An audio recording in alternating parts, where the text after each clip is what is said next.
કે એક સંત મહારાજ કુટીરમાં ગામની બહાર તળાવની પાસે કુટીર બાંધીને કુટીરમાં રહેતા હતા. હવે એક નાનકડો દીકરો 20-22 વર્ષનો દીકરો હતો. એને શિખર શું એને લાગી ગઈ લગ્ની કે દરરોજ સાંજે જાય અને મહારાજનો સત્સંગ સાંભળે.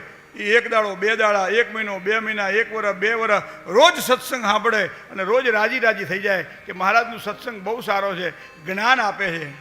પણ એક વખત છોકરાએ ખાલી એટલું કીધું હતું કે બાપુ, તો કે હા, કે મારા વગર મારો આખો પરિવાર એ નદી બિન વારી, પાણી વગરની નદી જેવો છે. જીવ બિન દેહ, એ જે દેહ છે એ કહેવાય ને કે જીવ વગરનો છે. મારો જે પરિવાર છે ને એ મને કે બહુ જ પ્રેમ કરે છે.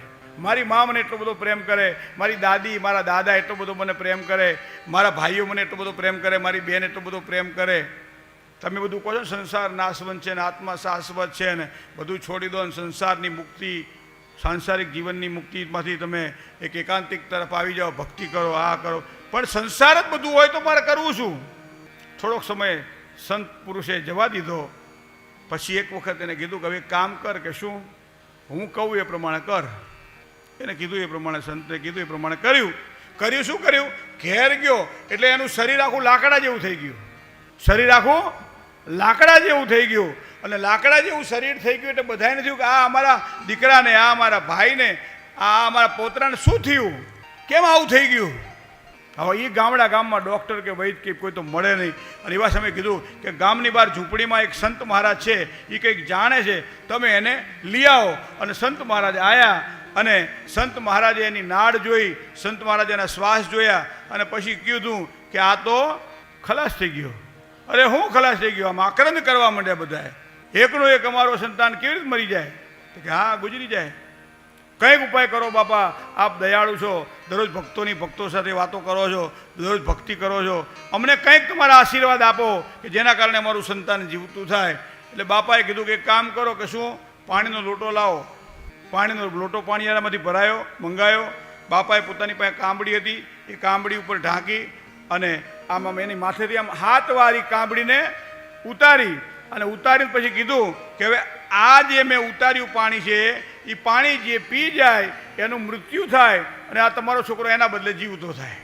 દાદાને પૂછવામાં આવ્યું, દાદા તમારે કેટલું જીવવાનું છે? લ્યો ને, પી લો ને. આ તમારો કેટલો લાડલો તમારો દીકરો છે આ તમારો. દાદા કે હું જતો રહું તો ડોશીનું કોણ? ડોશીમાં કીધું તમારી ચિંતા ડોહા બાને છે, એક કામ કરો તમે પી લો, પછી મારા એની સેવા કોણ કરે? એના બાપને કીધું કે તું પી લે. તો કે મારે તો કેટલા બધા ધંધા છે હજી, કેટલા એના દેવા ભરવાના છે, કેટલા એના લોનો લીધેલી છે, મોટા મોટા મહેલો બનાવ્યા છે, એના રિનોવેશન કરવાના છે.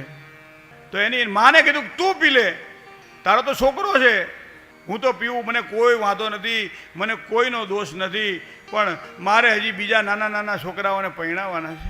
બેનને કીધું તું પી લે, તારો આ માડી જાયો છે, તું પી લે. તો કે મારા તો હજી લગ્ન નથી થયા, હજી તો મારા સંસારના બધા સુખ ભોગવવાના બાકી છે ને હું મરી જવું તો. પણ એ પાછા ઘરના જે ડોહાબા હતા ને એ પાછા હોશિયાર હતા. ઘરના ડોહાબાએ હળવેક લઈને મહારાજને શું કીધું કે તમારે તો કોઈ આગળ પાછળ છે નહીં, તમે જ પી લો ને. તમારે તો કોઈ આગળ પાછળ છે નહીં, તમે જ પી લો ને. લે હાલે. તો કે એવું કરો. અને એ બાપજી લોટામાં રહેલું પાણી પી ગયા અને છોકરાને કીધું ઉઠ ઊભો થા. અને છોકરો ઊભો થઈ ગયો. કારણ કે નાટક હતું ને, તો મારા વગર ઘરમાં કોઈને ચાલે નહીં. એ છોકરો બધાના ક્યાં કરતો હતો, બાપને રોજ કહેતો હતો કે મારા વગર ઘરમાં જ કોઈને ચાલે નહીં, મારા વગર ઘરમાં બધું અધૂરું, મારા વગર તો ઘરમાં કંઈ કોઈ રોટલી શાક બનાવવાનું હોય તો મને પૂછીને બનાવે. બધું સાચું છે. પણ સંતે જ્યારે બતાવ્યું, એને પ્રત્યક્ષ દાખલા તરીકે પ્રમાણ બતાવ્યું કે ભાઈ જો હવે તારા સંસારની અંદર કોણ તારા હાકા છે તું જાણી લે. અને હું તો આ છોકરો સાંભળતો હતો, એ ઊભો થયો ને સાહેબ, એ સંતની હારે નીકળી ગયો કે હવે સંસાર મારા માટે ખોટો છે, હવે આ સંસાર મારા માટે ખોટો છે. હું આગ્રહ રાખતો હતો, હું એવી આશા રાખતો હતો, આશા તૃષ્ણા મરે નહીં, કહે ગયે સંત કબીર.